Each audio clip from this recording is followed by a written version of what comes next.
You will never conceive naturally. Those words are harsh, painful, and heard far too often by women who want nothing more than to be a mom. Those words shook Christina McClelland's world, and she is here today to tell us her story and how she became a women's health advocate. Have you ever felt like giving up, quitting, throwing in the towel? Welcome to Never Ever Give Up Hope featuring Carol Graham. She's an author, health coach, and motivational speaker. Backed into a corner multiple times in her life, Carol shares with you stories on how she overcame some of the toughest obstacles a person can go through in life, but refused to give up hope. Rather than admit defeat, an opportunity was presented, and it involves each and every one of you. Carol will feature spectacular guests who will share their messages of hope, encouragement, and their inspiration to prove why life's adversities only make you stronger.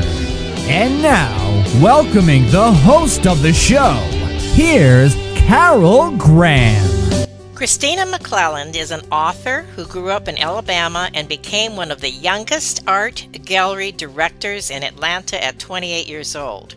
Now, this has not a lot to do with your story, Christina, but I just wanted to put that in there, and maybe you could just share a little bit about that before we get into your story and also your writing career. So, welcome to Never Ever Give Up Hope. Thank you so much for having me, Carol. I'm so excited to be talking to you today. So, as you mentioned, I grew up in Alabama. I have always been a writer. It's a common question that I get when I do book talks. Is how long have you known you wanted to be a writer? How long have you been a writer? And I still have the diary that I started keeping in the first grade. So I think that and many creative people will tell you that you just kind of have it in you, and you don't. Mm-hmm.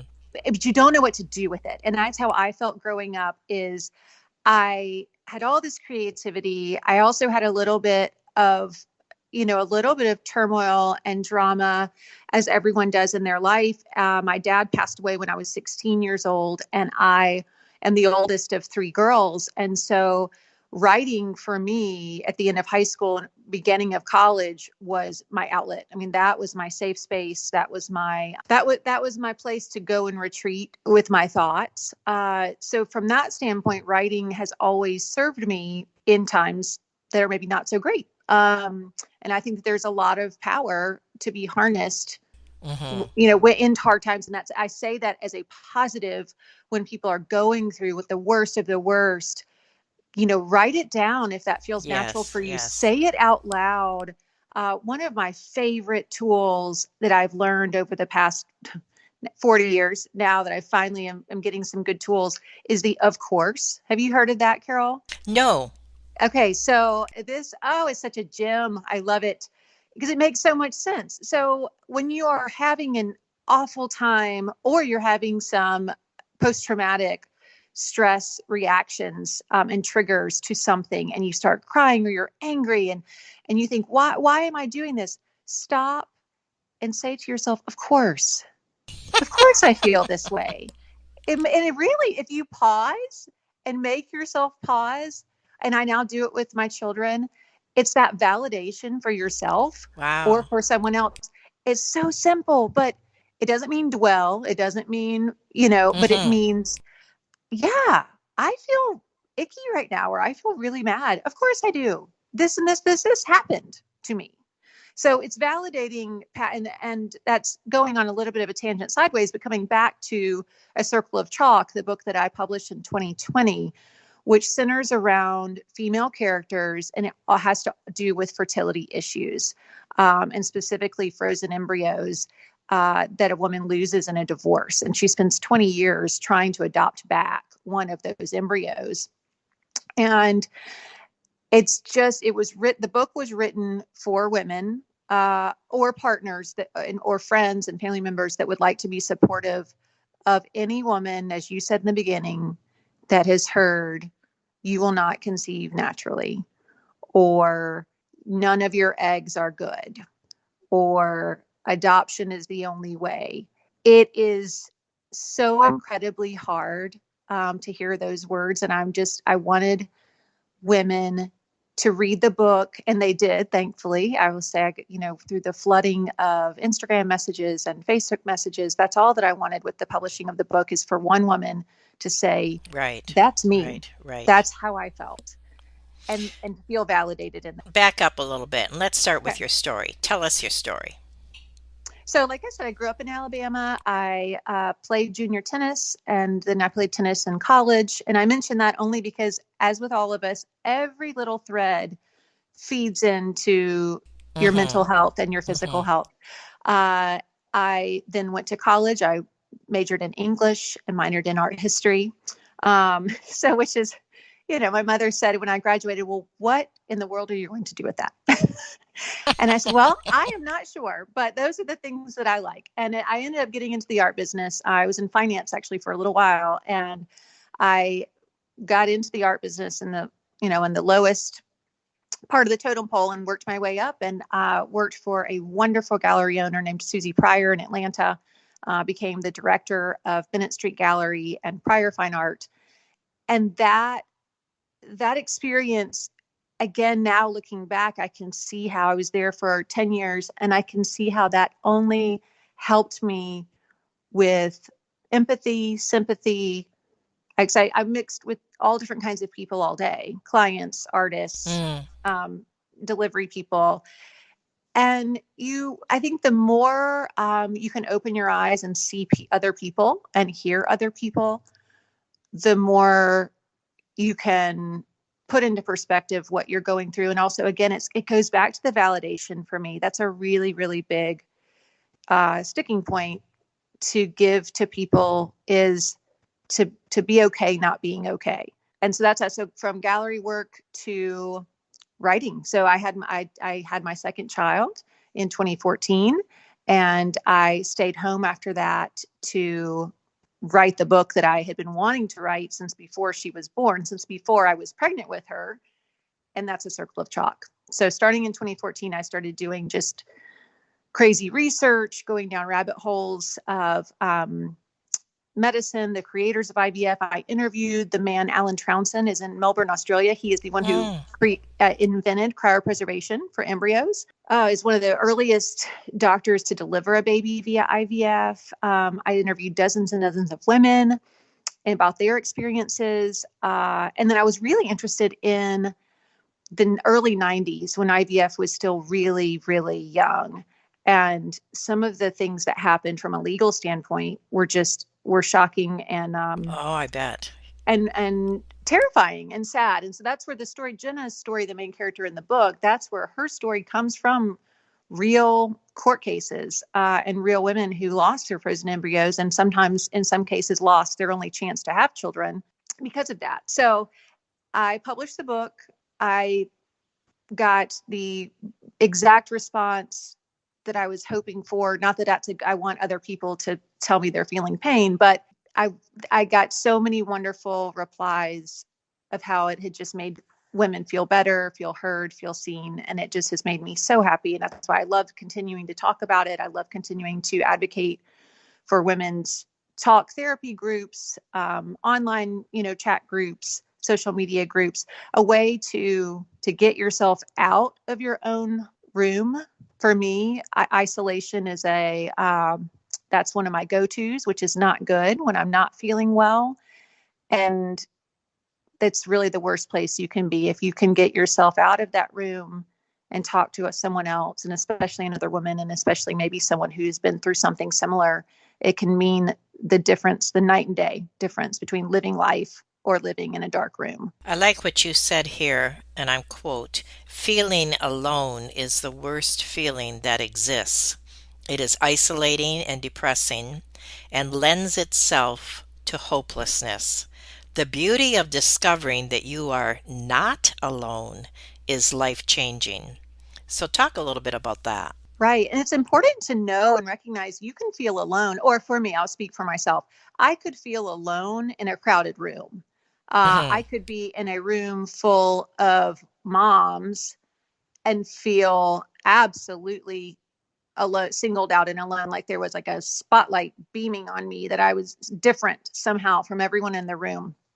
Uh, so that feeling of aloneness can come whether you are physically alone or not. But I'll tell a quick story that I think really tells my Hmm. transition out of getting out of isolation. Is I was going through a really hard time in my late 30s, and you start to realize that when you're dealing with one specific issue, take infertility, you don't give yourself the grace to look back and think it's the of course. See, there it is again. Other things have happened in my life that have compounded, and oftentimes we get to a point where we just feel broken. And that's the hopelessness that you just mentioned. And I was spending way too much time in my room, in my bedroom, with the lights off, under a weighted blanket. And that was just all that I could drag myself to do. And one day it was raining really hard, and I saw a woman walking. There's this woman on my street that walks every single day, rain, shine, freezing. I thought, if that lady can walk in the pouring rain, I can get myself out of my room. At the very Mm. least, I'm going to come out of my room. That's my first step. Long story short, is I was not too long after that, I was walking. I thought I can walk. I don't feel like doing anything else, but I can walk. So we come to literally our paths cross at intersecting sidewalks. I fell down on my knees, literally, and just started sobbing. And I thought, this woman is Aw. going to think I'm crazy. Oh my goodness. And I said to her, she came over, and I told her, I said, I've seen you walking. This is why I'm trying to walk, but I just don't know what to do. Aw. And her name is Wanya Lucas. Your listeners can look her up. She is an amazing, amazing woman who lives here in Atlanta. And Wanya started walking with me. She started talking to me. She started praying for me. And as it turns out, one day she asked me, she said, "Do you want to know why I walk, Christina?" And I said, I felt very selfish because I thought, well, I haven't even asked you. And she proceeds to tell me her story, which I'll let her tell her own story at some point. It's maybe printed in places as well. But man, she had been through some hard stuff. And for all of her accolades and professional success, she had a lot of broken heart in her past. And that is why she walks. Mm. And I said, well, you got me out of my room, and I'm walking now, and I can now pray for other people. I can walk, symbolically Mhm, mhm. for other people. And so she got me out of my room. From out of my room, I found some good group therapy, and there's just nothing better. There truly is nothing better than when you're in a bad place and you de-isolate and you find even one human soul to connect with. And it turned me around. Meeting Wanya turned me around. Well, that story definitely touched my heart, and I'm sure it's touching the listeners. We're going to talk a little more about what we can do to make those changes in our lives and what you did to turn everything around besides just that aspect of walking. So we will be right back with Never Ever Give Up Hope. Carol Graham would like to show you the path from misery to miraculous triumph in her fast-paced memoir, Battered Hope. She relates her determination to succeed as someone who experienced one horrendous nightmare after another: gang raped and left for dead, loss of a child, husband falsely imprisoned, and cancer. Nothing could break her tenacity or faith. No matter what you face, heartache, loss, suffering, or injustice, Carol will illustrate how she became a victor the same way you can. The secret is to never, ever give up hope.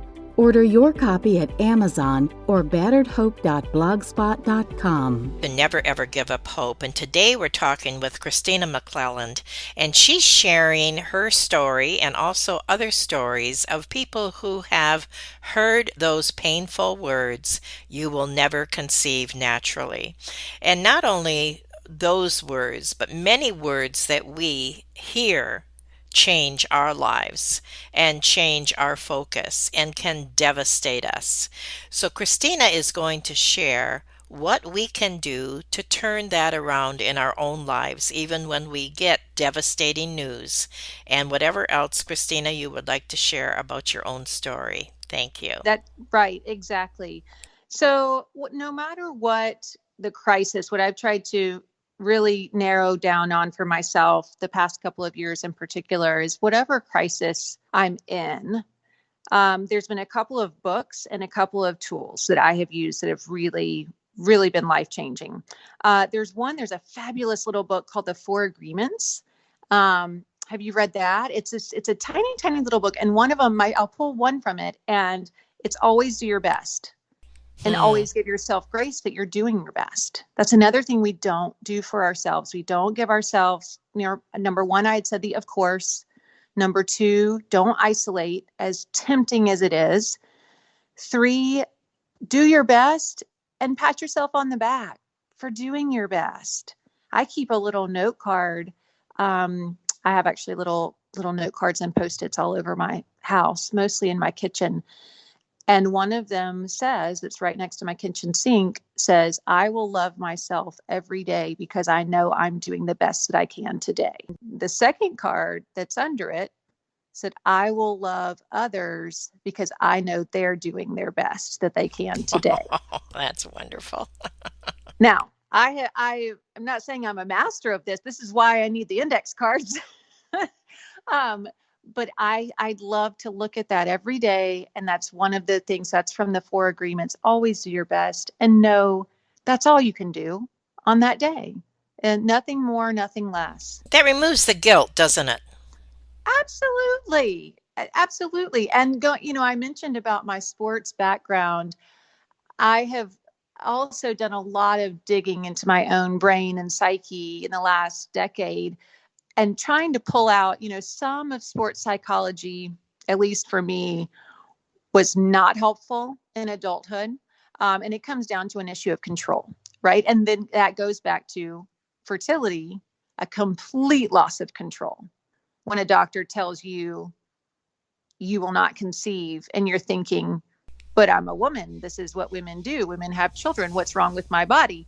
So that loss of control is very, very, very hard for people who have been taught, like I was, that as long as you work hard enough or you practice hard enough or you do anything enough that you'll get the desired result. Well, that's not actually true in life. And that it's sad to say that took me, 30 years to figure that out. But that's one of the pieces of my own sports psychology I had to put out. And what I put in is, yes, keep your head up. Yes, be resilient. Let yesterday be yesterday and move forward. Oh, which brings me to, there's another fabulous little book that you can pull out and just read daily pages. It's called Keep Moving by Maggie Smith. Hmm. And someone gave that to me years ago. And it's funny, I saw it when I was driving yesterday and I wanted to take a picture, and then that's not safe. I can't have my phone out while I'm driving. So I didn't. But there's signs sometimes when you come to like a merging turn that say keep moving. And I thought, there it is again. But again, what seems natural or intuitive can get us stuck physically and emotionally. And just that act of continuing to move, continuing to breathe, continuing to write, continuing to go to work, all of these things in the face of trauma and crisis are really,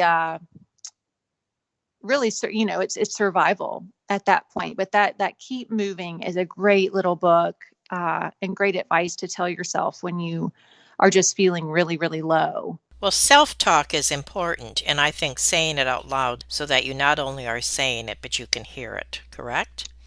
Absolutely. Absolutely. Another board that I have, a dry erase board in my kitchen. I have two beautiful, beautiful children, two girls, and sixth grade and second grade. We have a core feelings board in our kitchen. And it lists, for the listeners who haven't seen one before, this can go in your kitchen. It can also go in your closet if you don't want anyone else to see it. But it lists a variety of feelings, everything from angry, lonely, grateful, Hmm. happy. So, and you've got sad, hurt, pain, shame, fear, frustration, peace, joy, willing, hopeful, excited. And the idea is, I have this up because, and again, this is not something I came up with. This was something that was taught to me. You have a dry erase marker, and my sixth grader, for example, will come in and she will tick some of those things off, especially on the left hand column, that she's angry and she's mad and she's frustrated. And she can talk about those things if she wants to and Wow. vent, or she doesn't have to.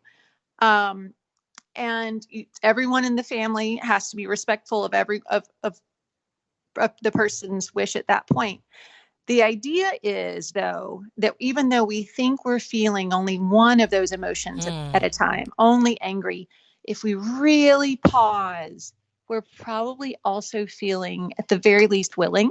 Maybe we're feeling a little bit of love, even if it's a tiny amount, but to see that they're temporal, they get Yes. erased, Yes.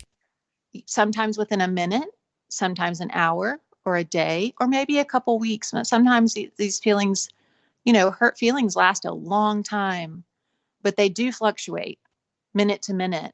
And it's a really kind of fun way to check in with your own emotions. I do it too. I do it every single day, multiple times a day, just to see where I am and then see if you're getting any of those like physical reactions. If I'm watching a movie and I start to get a little tightness in my chest, or a little, I don't know, I start my shoulders start going up near my ears. Something's triggering me potentially. Something's bothering me. So again, to have grace and breathe and say, okay, again, of course, this is bothering me. I can feel it. I know why. And now I can, in some cases, if it's really starting to be triggering, I'll ask my husband if we can change the channel, or I'll turn off the show and go to another room. But it's all goes back to that awareness, and that the awareness gives you control. If you think about it that way, instead of having a loss of control and a feeling of not being in control of your emotions, it brings you back to a place where you can say, verbalize, like you were saying, internally or externally, this is how I'm feeling. And for right this second, that's okay. I really like that. Excellent. I was writing all kinds of notes as you were talking. Now, is this board like available just a regular white dry erase board, or do you buy it with these words already on it, like categorized? And it's important to say, I am not crafty. My sixth grader is very crafty. I am not, but for me, I just bought a plain dry erase board, and I took a paint pen and wrote core feelings at the top, and then you write them all down. Now, I'm sure if you Googled core feelings or core feelings chart or board, it will probably come up. You're going to typically see on core feelings boards negative, what you'd associate with negative feelings on the left side and positive feelings on the right side. And again, the idea is to see if you're to just be completely open, when you have your marker in your hand, and see if you've got any overlapping, from both sides. And sometimes you don't. Sometimes Hmm. it's all good, sometimes it's all bad.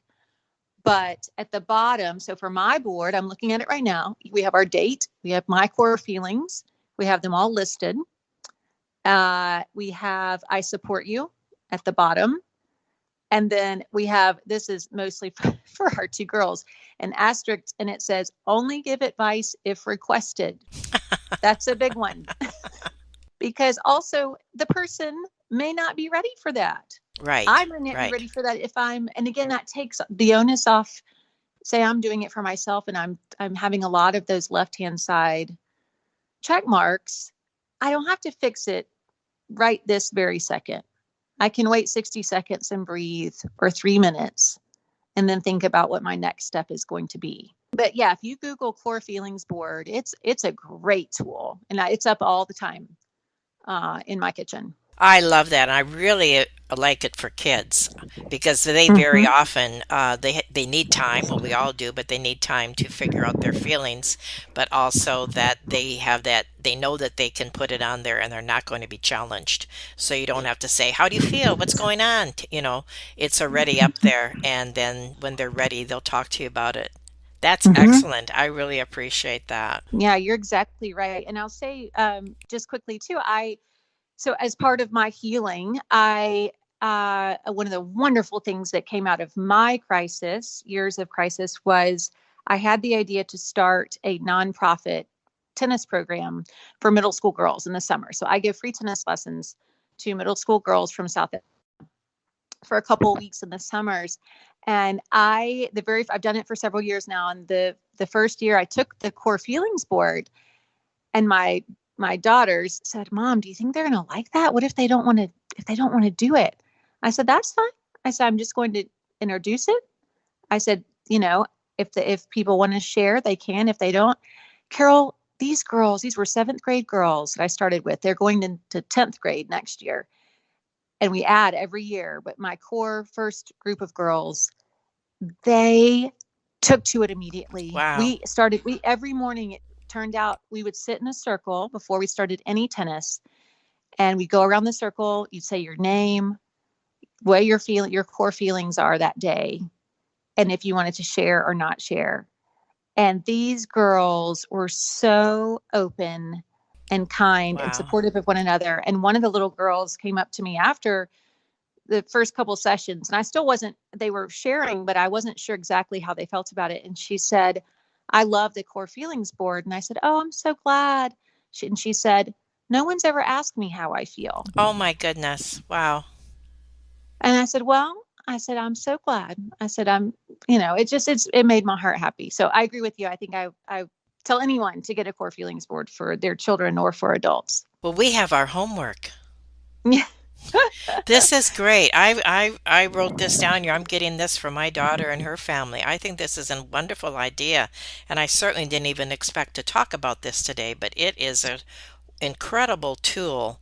I think especially for children and for teenagers. Well, all of us. That's excellent.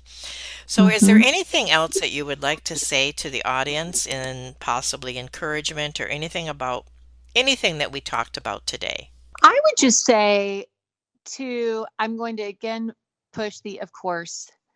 The of course is such a great tool of grace for yourself. It's such a good pause tool. And the other thing that was really helpful for me is I thought about what works for me. Where do I feel most at peace? And again, that can be a physical place or an emotional place.